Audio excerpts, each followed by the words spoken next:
So, this is a little bit of a different video. I know you're probably wondering, why are you reviewing books now? Don't you talk about video games and Warhammer stuff?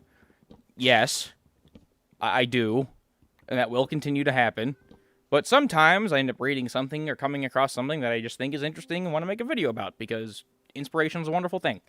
And this book, a recommendation from my girlfriend, that book being The Fault in Our Stars by John Green, released in 2012, is a very different type of book. It's not something I would typically consume because I tend to be I'm very set in my ways when it comes to media I like, and hell, I grew up as a Star Wars kid, so I don't know. The Fault in Our Stars was just very out of my wheelhouse, but I also like human dramas, and that is what this book is. It is a human drama about the struggle of loss and finding love in someone that you thought was going to stick around for a while. The Fault in Our Stars is basically a novel about Hazel Grace Lancaster, who, I believe in the movie she was 17, but in the book she's 16, but it doesn't really matter. It revolves around her journey as she tries to figure out love, friendship, and the complexities of life while facing her mortality that is encroaching very rapidly. She meets a guy named Augustus Waters, and she immediately takes a liking to him because this is a romance novel and the plot has to exist. And he lost his leg due to something, but he seems to be doing okay now, and they met at a support group at her local church. And both of them are drawn to each other. They start hanging out. Hazel, introduces Augustus to her favorite book, which is something called An Imperial Affliction, written by a guy named Peter Van Houten. Full disclosure, this guy is a complete and utter tool, and it ends completely abruptly without any sort of satisfying ending. And she gives this book to Augustus, and they immediately start bonding over it, and eventually, for Hazel's Make-A-Wish thing, they end up going to Amsterdam to meet the reclusive author, who is also apparently an alcoholic. So Hazel and Augustus, after finding themselves through their lovey-dovey ha-ha stuff, and they end up meeting Van Houten, who turns out to be a complete and utter tool, but because of this trip, it actually strengthens their relationship, and it makes them become a lot closer, and they end up creating a lot of memories together. And during their time, the pin drops where Augustus reveals that he has cancer, and it's spread all over his body, giving him not a lot of time left, which devastates both him, because he kept this from her, and Hazel, because she thought she was the one who was going to die, not him. And this throws her completely out of whack. And after they return home, their lives are incredibly difficult, and Augustus starts deteriorating rapidly than he even thought he would.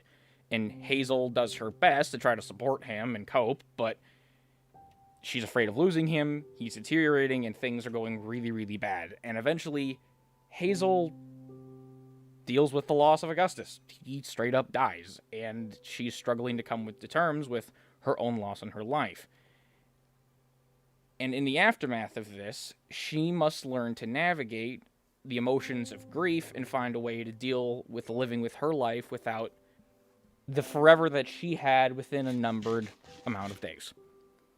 This book made me feel a lot of emotions that really I have not thought of before, because I've never really had to deal with the loss of someone that was really close to me, especially that of a romantic partner.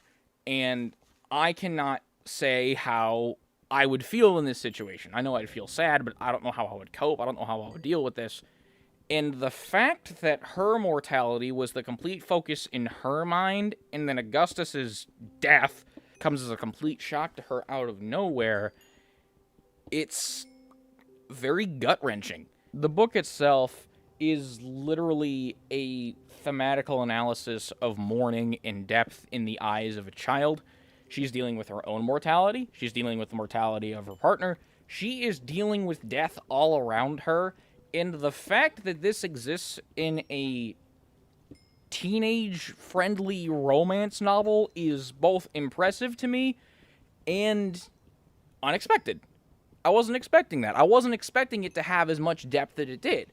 And that's the main reason why I really enjoy this book about as much as a lot of other things that I've read.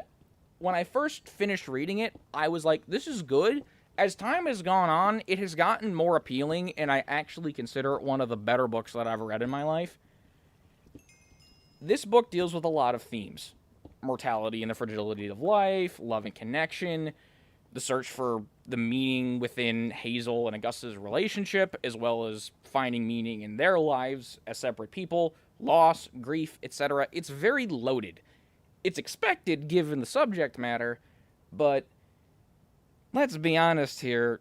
This book is a middle school English teacher's dream analysis book for young adults, because you can take all of these themes that are semi-relatable to certain groups of people and really extrapolate that and make everyone feel them. There's one thing about this book that I really, really like, though. The Imperial Affliction, the fake novel that's in this book, everything about this book that is said is, it's really good, but it has an unsatisfying ending. It's really good, but I want answers. It's really good because I want this. Oh, I have hope. I've talked to the author.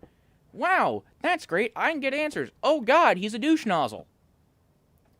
The Imperial Affliction as a book is a living, in-universe metaphor for what happens between Hazel and Augustus. Hazel thought she was going to get answers in Amsterdam. She didn't. Hazel thought she was going to be able to spend most of her life, or at least what was left with it, with Augustus, after going home in Amsterdam. That didn't happen. She gets an unsatisfying ending, and she has to learn how to cope with that ending. Because when you really think about it, she got answers only in regards to what happens to Augustus, but nothing else. The only thing that she had left to turn to after giving up on that hope was stolen from her, giving her an unsatisfying ending.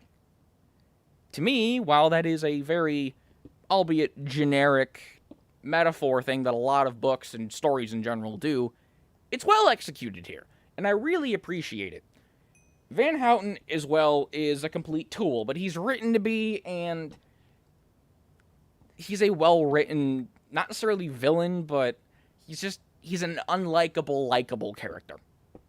In the movie, he's played by Willem Dafoe, and the reason why I mention this is because there is a scene in the book that does not appear in the film, and this scene in the book is basically where Augustus' funeral happens, and Hazel sees Van Houten, who basically Augustus in his last days was pestering Van Houten via email saying, "Hey, buddy, come to my freaking funeral and give my girlfriend some answers. Okay? Cool." And that's what ends up happening, but he proceeds to not, and he proceeds to continue to be a tool, and then she's like, go away. And then a few days later, he's still in America for some reason, and they end up having an actual heart-to-heart, and you realize that an Imperial Affliction is a metaphor for his daughter having leukemia and dying. And the reason why there's no ending to the book is because he didn't get an ending with his daughter. He didn't get that. So he was like, I'm going to try to take this pain and put it in a book. Because it was incredibly successful in this book's world, timeline, universe thing, but he never wrote anything else. He became a complete recluse, because every single time people would ask him questions about this, all he could think about was his dead daughter. So he turned to alcoholism, he turned to coping. It's Van Houten, more than any other character in this book, is the exemplification of what not to do when dealing with trauma. And that actually makes him a bit of a redeeming character, because he starts to realize, I need to move on with my life. And he starts to put down the bottle and then doesn't, because he's an alcoholic. But in the book, you have this scene. In the movie, you don't. You get the ending of Van Houten's character when she's like, go away, at the funeral. You don't get this last redeeming part. And I feel like, in regards to the movie, that kind of changes the ending of the story. Because in the book, it's a bittersweet ending, but in the movie, it's a bit less happy. I felt happier coming out of the book's ending than I did in the movies. Because in the movies, it felt like there was less closure. I know that in the movie, she ended up getting this letter from Augustus, which also she got in the book, if I'm remembering correctly. But without that extra bit of context, without that scene, it doesn't hit as well, in my opinion. Overall, I think this book is a very good story. I would recommend it to a lot of different people if you're into this sort of thing. This is definitely not a traditional type of book that I would read, But I'm happy I did, because it gave me a different experience. I can only read so many Warhammer novels before being like, ah, yes, it's this thing, and the Space Marines are here, and oh, what does it mean to be a soldier, and fight for the right thing, and blah, blah, blah. Sometimes you need to take a break from that, and this book exemplified that perfectly. And I overall really enjoyed it. Thank you very much for watching. Have a great night.